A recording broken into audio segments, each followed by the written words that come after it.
You know what's worse than being alone? Being alone and realizing you're not actually alone. Yeah, wrap your head around that paradox while I tell you about three people who thought isolation meant safety. Spoiler alert, it absolutely did not. These are real stories from real people who ventured into the middle of nowhere and discovered that nowhere has tenants. And trust me, they don't pay rent, they don't follow rules, and they definitely didn't sign a lease. So buckle up, because we're about to visit three remote locations that prove sometimes the scariest thing about being far from civilization is finding out what thrives there instead. Story number 1, the abandoned fire tower. Let's start with Sarah, a wildlife photographer from Oregon who made the brilliant decision to spend 3 nights alone in an abandoned fire lookout tower in the Cascade Mountains. Now, if you're wondering why anyone would voluntarily choose to sleep in a creaky metal box on stilts in the middle of bear country, well, you and me both, friend. Sarah had been planning this trip for months. The tower sat at 7,000 feet, about 12 miles from the nearest trail, and you had to bushwhack through dense forest just to reach it. Perfect for photographing elk at sunrise, terrible for literally everything else. She hiked in on a Tuesday afternoon in late September, lugging her camera gear and enough freeze-dried food to survive the zombie apocalypse. The tower itself was a relic from the 1960s, all rusted metal and shattered windows, with a wooden platform about 40 feet off the ground. The stairs were sketchy as hell, groaning with every step like they were personally offended by her weight. But Sarah made it up, set up her sleeping bag in the old observation room, and got some absolutely killer shots of the sunset. Night 1, uneventful. She heard some animals rustling below, probably deer or raccoons doing raccoon things. She fell asleep to the sound of wind whistling through the broken windows. Very atmospheric, very peaceful, this is exactly what I signed up for. Night 2 is when things got weird. Around 2 a.m., Sarah woke up to the sound of the metal stairs creaking. Now, remember, she's 40 feet in the air. There shouldn't be anything climbing those stairs unless gravity decided to take a vacation. She grabbed her flashlight and peeked through the trapdoor that led down to the stairs. The beam caught movement, about halfway up. Someone, or something, was climbing. Sarah's first thought was maybe another hiker or a ranger checking on the structure. But here's the thing. Her light hit whoever it was, and they didn't react, didn't look up, didn't call out, didn't do that normal human thing where you acknowledge another person's presence. They just kept climbing, methodically. One step, pause, another step, pause, like they had all the time in the world. Sarah did what any reasonable person would do. She slammed the trapdoor shut and shoved her backpack on top of it. Her heart was doing the Macarena in her chest. The footsteps reached the platform and stopped. Then came the scratching. Long, deliberate drags across the metal floor, circling the trapdoor. Around and around and around. For 3 hours, she didn't sleep. She sat there in her sleeping bag, clutching her bear spray, trying to convince herself it was just an animal. But animals don't climb 40-foot towers. Animals don't scratch in perfect circles. And animals definitely don't knock on trapdoors 3 times before going silent. When the sun finally came up, Sarah waited another hour before working up the courage to open the hatch. Nothing. The platform was empty except for deep scratches in the metal. Scratches that looked disturbingly like they came from human fingernails, not animal claws. She packed up in record time and practically threw herself down those stairs. Here's the kicker. When she got back to her car, she found a Polaroid photograph tucked under her windshield wiper. A photo of her, taken from below, while she was sleeping in the tower. That night, you can see her silhouette through the window, camera gear beside her, completely vulnerable. On the back, written in shaky handwriting, "Saw you up there." Sarah never went back to that tower. In fact, she gave up remote photography altogether. Last I heard, she shoots weddings now. Much safer. The only thing chasing you at a wedding is a drunk uncle looking for the bouquet toss. Okay, so we've established that abandoned towers are a hard pass, but surely the great outdoors is safer at ground level, right? I mean, what could possibly go wrong in a nice, wide-open desert landscape where you can see threats coming from miles away? Oh, sweet summer child. Let me introduce you to story number 2, where the real horror isn't what you can see, it's what refuses to leave. Story number 2, the Salt Flats Stalker. Meet Marcus, an adventure blogger who decided the Bonneville Salt Flats in Utah needed more content. You know, that blindingly white, flat as a pancake expanse that looks like someone spilled an ocean of table salt and forgot to clean it up. Marcus drove out there in November for that sweet, sweet golden hour content. No crowds, no tourists, just him, his drone, and 30,000 acres of absolutely nothing. The Salt Flats are trippy, man. It's so flat and white that your depth perception just gives up and goes home. The horizon blurs into the sky. You can see for miles in every direction. It's beautiful, sure, but it's also profoundly unsettling because your brain can't compute that much emptiness. Marcus set up camp near his truck around 4 p.m. He spent an hour flying his drone, getting those gorgeous aerial shots of his vehicle looking like a tiny matchbox car on an infinite white canvas. As the sun started setting, he noticed something in the distance, a dark speck. Could have been another vehicle, could have been a rock formation, could have been literally anything. He checked his drone footage later that night and nearly dropped his laptop. The speck wasn't there in any of the aerial shots, which meant it had appeared after he'd finished filming, and it was closer. Marcus tried to play it cool. Probably just another photographer, right? Except it was getting dark fast, and that speck hadn't moved in over an hour. It was just there, sitting, watching. He pulled out his camera with the telephoto lens and zoomed in. His blood ran cold. It was a car, an old, beat-up sedan.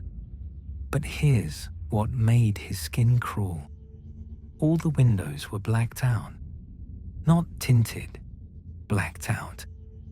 Like someone had painted them from the inside. And it was pointed directly at him, maybe a mile away. Marcus decided to pack it in early. He threw his gear in the truck and started driving toward the main road. He kept checking his rearview mirror.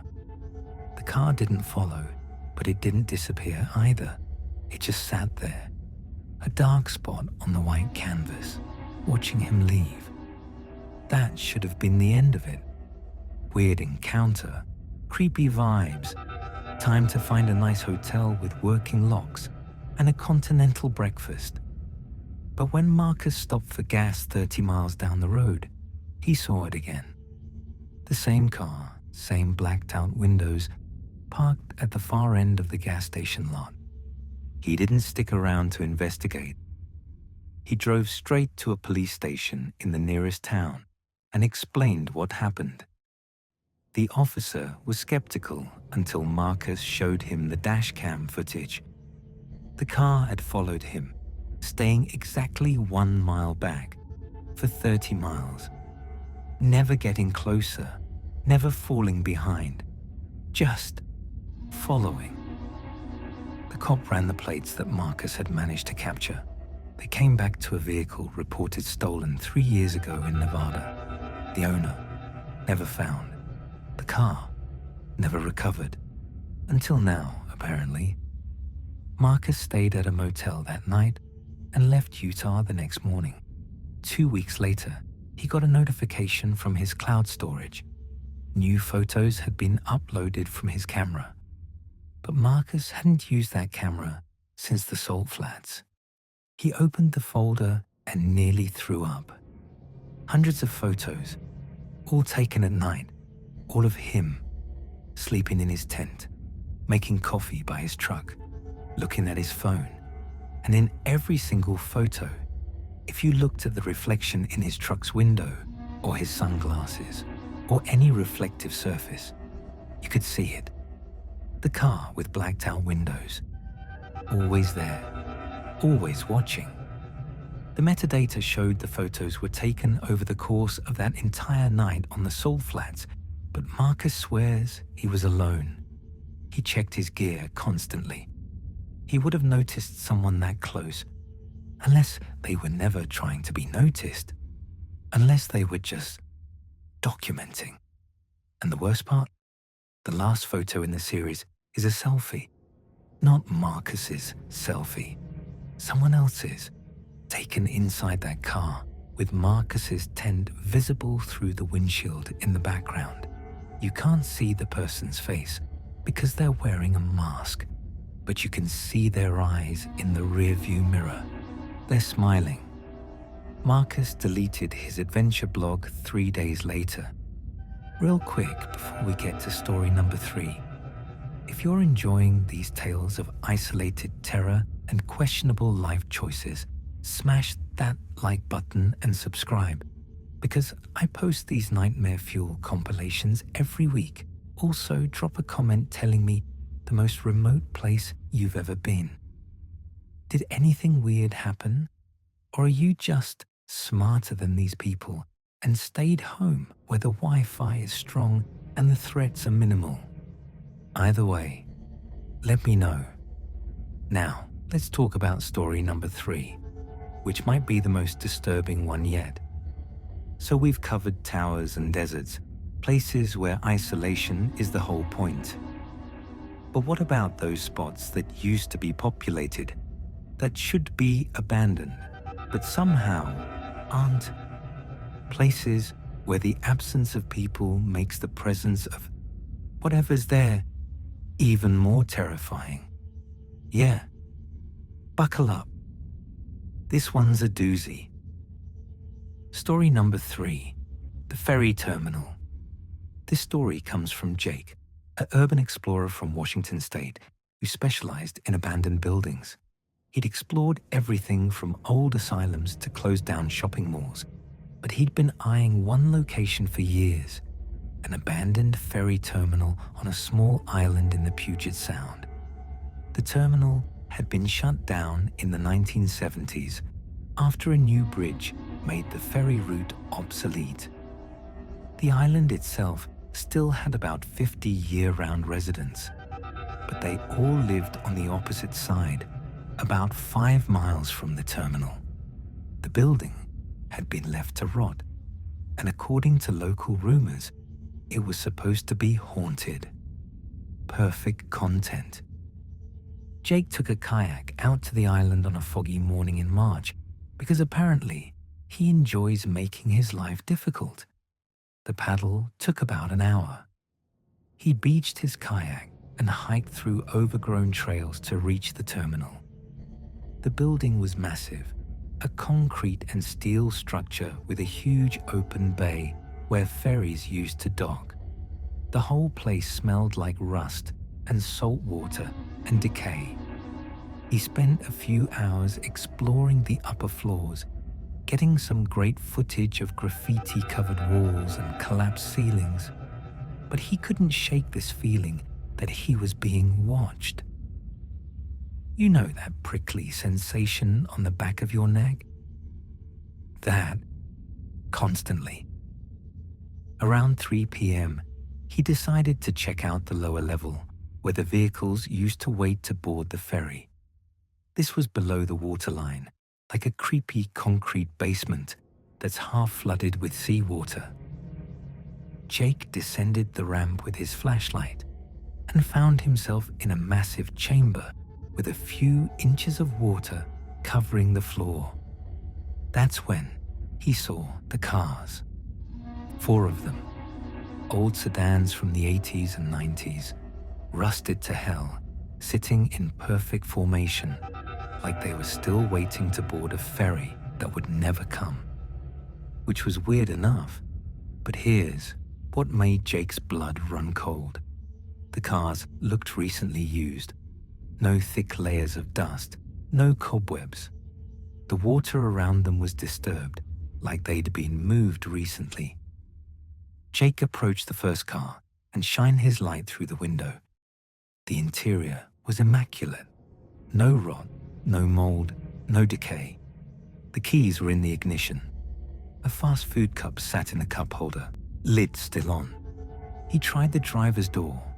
It opened. The interior smelled like artificial pine air freshener. He checked the registration in the glove box. The car was registered to someone named Patricia Morrison, with an address on the island. Current registration, as in, it expired next month. Jake's brain started doing backflips. Why would someone store their currently registered car in an abandoned ferry terminal below the waterline? He checked the other 3 cars. Same story. All currently registered to island residents. All pristine inside despite being parked in a flooded basement. Then he heard it. Footsteps. Above him. Multiple sets. Walking across the ceiling, which was actually the main floor of the terminal. The footsteps moved in formation, like a group of people walking together, heading toward the ramp that led down to where he was. Jake did not want to meet these people. Something about this whole situation screamed, "You are not supposed to be here, and very bad things will happen if you stay." He moved toward the other exit, a smaller ramp on the opposite side. The footsteps changed direction. They were tracking him. He started running. The water splashed around his legs as he sprinted for the exit. The footsteps above matched his pace. No voices, no shouts, just the systematic sound of people following his exact movements. He burst out of the building and ran for the tree line. Here's where it gets absolutely insane. As Jake reached the forest, he looked back. 4 people stood at the terminal entrance. They weren't chasing him. They were just standing there, watching, all wearing identical yellow rain slickers. Even from a distance, Jake could tell something was off about them. They stood too still, their heads tilted at the exact same angle.